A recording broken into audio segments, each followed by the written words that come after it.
Don't mind the background music, just needed something free off of YouTube just to put something in here other than my voice. I had some people asking about thumbnails, and this is one thing that I've went through a massive evolution. If you've been watching since way back in 2018 or 19 when I first started putting out 1 or 2 videos a month, to now, there's been a clear evolution. I went back through and got all of them, but let's go with the basics. I do everything in Photoshop. I pay monthly for it. It's fairly cheap for what you get, and yeah, it does a job that I need it to, and works good. So 1280 by 72, that is the dimensions YouTube likes, and if you go any bigger than that, then you start running into file size issues for uploading the thumbnail. Real quick, this is what I started off with way back in the day. This was very poor format, and as you can see, the dimensions were bad because I had to blow this up just to get it to fit in here. Using yellow wording, which does work if you're trying to get someone's attention, but everything else was just a bit crap. Then I moved on to this thumbnail, where put the track, the series, and if I had ran it more than once or twice, something like that, and then my logo at the time, along with my team logo that I was on. Then we evolve into this, so I got rid of this bit, that way I could have more space for the photo, and started working on the background, or on the actual photo a bit more, doing some editing to that so it pops out, which I do on every photo now. Then, first big move, changed it a bit, leaving this space open, because if you're looking at it on a phone, this is where the length of the video goes, so information back behind this corner is lost, and bottom right, you don't want to put anything in there. Just kind of look at thumbnails, because it's so key to get a thumbnail that people are going to click on, because that is what they're looking at. People rarely look at the name of the video. The name of the video is usually how it is brought up on searches and hits like that, but the thumbnail is a massive thing that's going to get you clicks. Then I move into a little better format where the whole image is the racing, and then an overlay over this. So this is when I started to create a template to have a series logo here, the track logo here, and then switch between fixed and open setup logos here. And I will show you where I'm at now with that and how I set it all up. But this made it easier, because when you're doing 2 races, you want everything to look the same, you want it in the same spots. So at this time I was using red for oval, and you'll see that theme throughout until I decide not to use it anymore. So then I go to this theme, which is pretty much where we're at now, but with it condensed down more, and taking off the KNEEBON5 name to just put my logo. I found that changing this around every few seasons helps, because people might have ignored it before. Now they see a different format and they might not remember the name, so then they click and give you another chance. So then again, logos, and you know what, I was gonna bring this up, give me a second to do that. Show you where and how to get the logos. You're probably thinking, oh, well, duh, just go on the internet. Well, the internet kind of sucks to find a logo that you can use in a good format. So all you do here is, let's say that I was going to use this horrible NASCAR Legends photo instead of the one that I wanted to use. You click on the logo, drag it off onto your desktop, go to Photoshop, and drag it on here, and resize it to where you want. No more searching for PNGs or anything like that. You get a layer, you can do what you need to in that. Same with the tracks. So Charlotte, drag it off. I'm just dragging it to my second monitor, then dragging it back on, and now you got the Charlotte logo.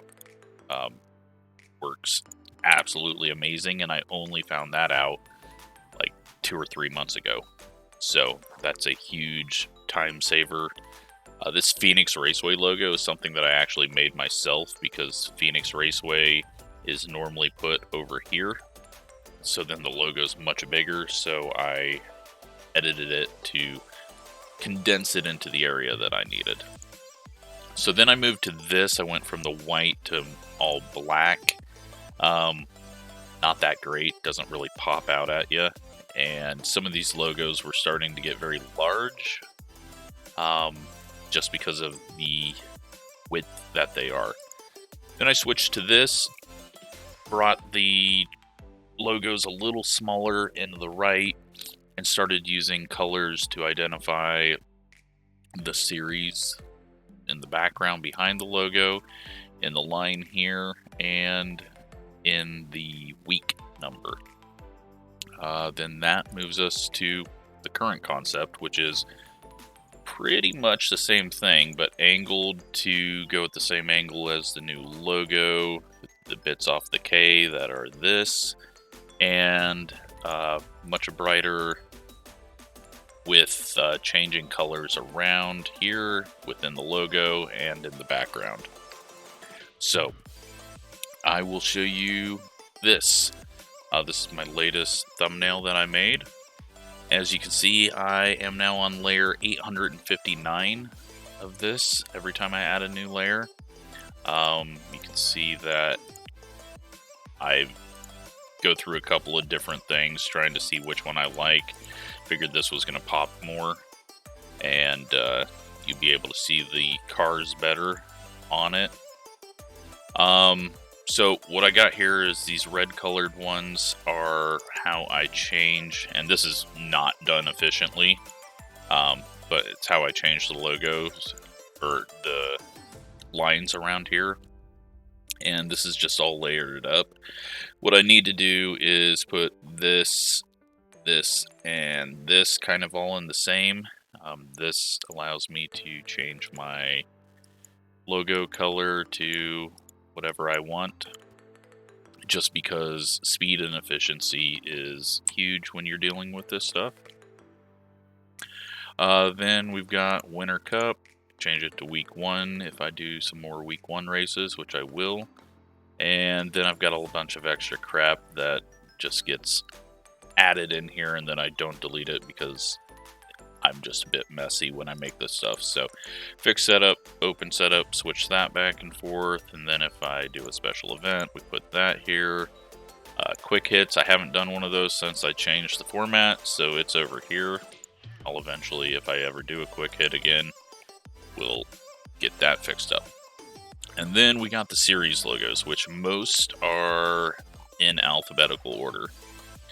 And you'll see the ones that are labeled like this and are this format of image will be the ones that I just started taking off of the new UI.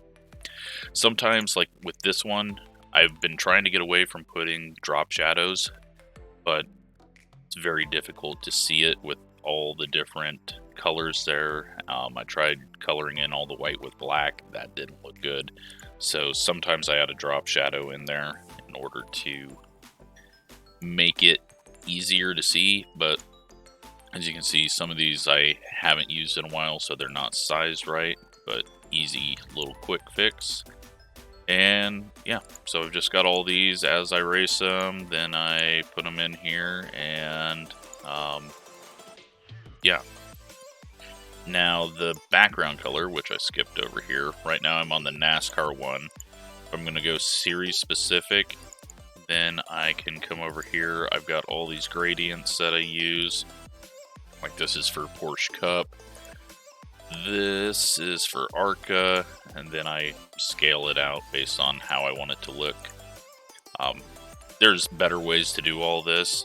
This is just how I have done it and what I've gotten to over the years. So let's go GT3 fixed. Hasn't been resized for this new one yet. And then let's go get rid of North Wilkesboro, and you see I've got all the tracks here. And yeah, you just put it there. Ungaro ring, we can get rid of that drop shadow. Probably needs some work though, just to make it look good. But it's a nice and simple way to do it. When I need to, I just go to my screenshot folder, and these are where all the screenshots are. Let's show real quick. Here's just a straight up screenshot from iRacing. What I do in order to make it pop a little bit, I use camera raw filter, just because this is what I use in photography. I always add a little cooler temperature, up clarity a bit, drop blacks, up the whites, and highlights, and then maybe just a bit of exposure to help make it pop. You can also work with this to get it how you feel. I know that a lot of people are going to do something like this to make it try to look like NASCAR heat and all the really over contrast stuff. I just try to go with as realistic as I can.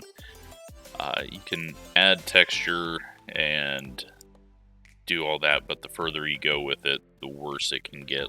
So there's a lot of things you can do. You don't need to make it pop too much, but since screenshots are a larger thing or a larger image than what I'm putting on YouTube, then we just resize it, kind of fit it to how I want it, kind of line things up, and yeah, however I want it to work, what I want to be in focus, and that's how I make the thumbnail. So nice, quick, and easy. Hopefully that gives you some ideas on how to set it up, and yeah, not much to it. So lots of tutorials on how to use Photoshop and do all of this. You can go search those. That's not something I want to go into, because there's probably much better ways to do it than I do it, but just had enough people asking that I wanted to show how to do it. So thanks for watching.